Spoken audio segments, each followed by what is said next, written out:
Hi friends, welcome back to my channel. இன்றைக்கி நம்ம வீடியோவில் ரவை வச்சு செய்யக்கூடிய ரொம்ப சாஃப்டான ஹெல்த்தியான ஒரு புட்டிங் ரெசிபி தான் பார்க்க போகிறோம்.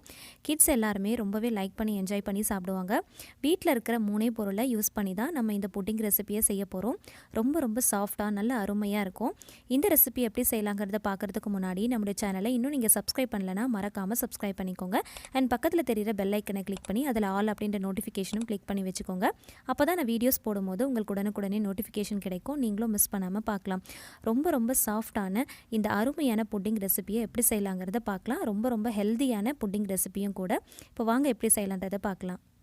ஃபஸ்ட்டு இந்த புட்டிங்க்கு தேவையான கேரமல் சிரப் வந்து நம்ம ரெடி பண்ண போகிறோம். அதுக்கு முன்னாடி நீங்கள் எந்த மோல்டில் புட்டிங் ரெடி பண்ண போகிறீங்களோ அந்த மோல்டில் கீ இல்லைனா ஆயில் அப்ளை பண்ணி வச்சுக்கோங்க. நான் வந்து கீ அப்ளை பண்ணிவிட்டு ஒரு ஓரமாக வச்சுருக்கேன். இப்போ இந்த கடாயில் 1/4 கப் அளவுக்கு நான் சுகர் ஆட் பண்ணியிருக்கேன். 1/4 கப் அப்படின்றது பெரிய டீஸ்பூனில் நீங்கள் அளந்து எடுத்திங்கன்னா கரெக்டாக 3 டேபிள் ஸ்பூன் அளவுக்கு சுகர் இருக்கும். இதை ஃபுல் சிம் ஃப்ளேமில் வச்சு நல்லா இந்த மாதிரி மிக்ஸ் பண்ணி விட்டுட்டே இருக்கணும். சுகர் வந்து நல்லா மெல்ட் ஆக ஆரம்பிக்கும். நீங்கள் இந்த கேரமல் சிரப் வந்து ரெடி பண்ணும்போது ரொம்ப கவனமாக இருக்கணும். நீங்கள் ஹை ஃப்ளேமில் வச்சுட்டிங்க அப்படின்னா சீக்கிரமாக கலர் சேஞ்ச் ஆயிரும். பட் வந்து ஒரு கசப்பு தன்மை கொடுத்துரும். அதனால் ஃபுல் சிம் ஃப்ளேமில் வச்சு நல்லா மிக்ஸ் பண்ணி விட்டுட்டே இருங்க. நல்லா வந்து ஒரு தேன் கலருக்கு வரணும். அந்த கசப்பு தன்மையும் இருக்காது.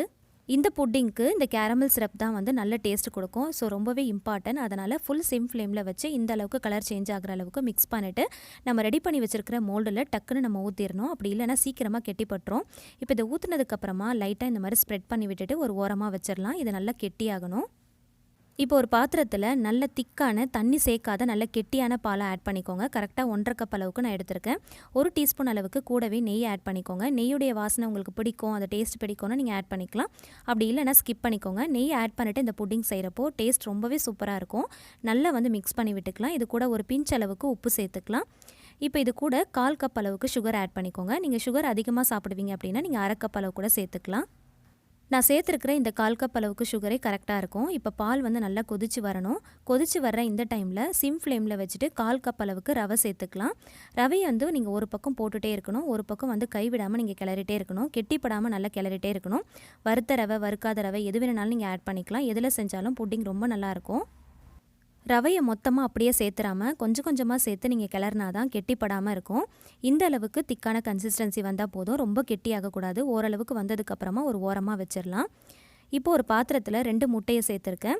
உங்களுக்கு முட்டை பிடிக்கும்னா நீங்கள் சேர்த்துக்கோங்க. அப்படி இல்லைனா இதுக்கு பதிலாக 1/2 கப் அளவுக்கு தயிர் கூட நீங்கள் ஆட் பண்ணிக்கலாம். 2 முட்டை இல்லைனா 1 முட்டையில் கூட நீங்கள் செய்யலாம். இல்லை 3 முட்டை கூட ஆட் பண்ணிக்கலாம். உங்களோட விருப்பம் தான். இப்போ நம்ம ரெடி பண்ணி வச்சுருக்கிற அந்த ரவை மிக்சரை மொத்தமாக சேர்த்துறாமல் கொஞ்சமாக சேர்த்து நல்லா மிக்ஸ் பண்ணி விட்டுக்கலாம்.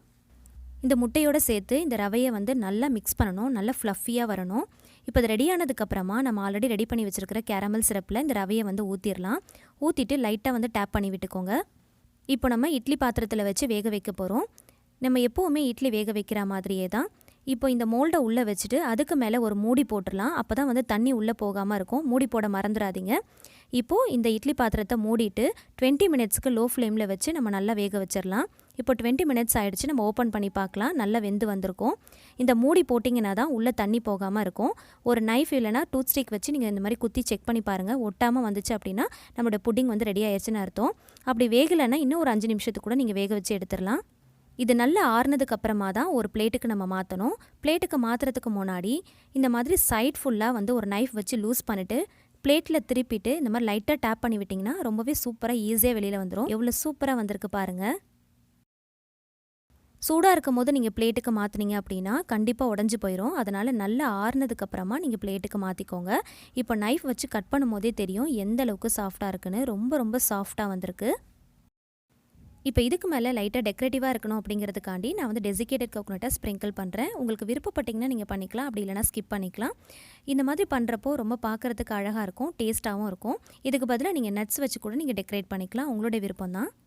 இது சூடாக சாப்பிட்றத விட நல்லா சில்லுன்னு வச்சுட்டு சர்வ் பண்ணிங்க அப்படின்னா ரொம்ப டேஸ்ட்டாக இருக்கும். இதை கட் பண்ணி காட்டுறேன் பாருங்கள் எந்த அளவுக்கு சாஃப்டாக இருக்குன்னு. ரொம்ப சாஃப்டாக நல்ல அருமையாக இருக்கும். நல்ல ஹெல்த்தியான ஒரு ஸ்நாக்ஸ் ரெசிப்பியும் கூட. ஸோ கண்டிப்பாக இந்த புட்டிங் ரெசிப்பியை நீங்கள் ட்ரை பண்ணி பாருங்கள். பார்த்துட்டு உங்கள் வீட்டில் இருக்கிற குழந்தைங்களுக்கு கண்டிப்பாக நீங்கள் செஞ்சு கொடுங்க. இதை ஃப்ரிட்ஜில் வச்சுட்டு நல்லா சில்லுன்னு சர்வ் பண்ணுங்கள். ரொம்ப நல்லாயிருக்கும். இந்த புட்டிங் ரெசிபி உங்களுக்கு பிடிச்சிருந்துச்சுன்னா மறக்காமல் லைக் பண்ணுங்கள். உங்களோட ஃபேமிலி அண்ட் ஃப்ரெண்ட்ஸ் கூட ஷேர் பண்ணுங்கள். நீங்களும் ட்ரை பண்ணி பார்த்துட்டு உங்களோட ஃபீட்பேக்கை கமெண்ட் செக்ஷனில் ஷேர் பண்ணுங்கள். நம்மளோட சேனலை மறக்காமல் சப்ஸ்கிரைப் பண்ணி தொடர்ந்து சப்போர்ட் பண்ணுங்கள். Thank you so much. கீப்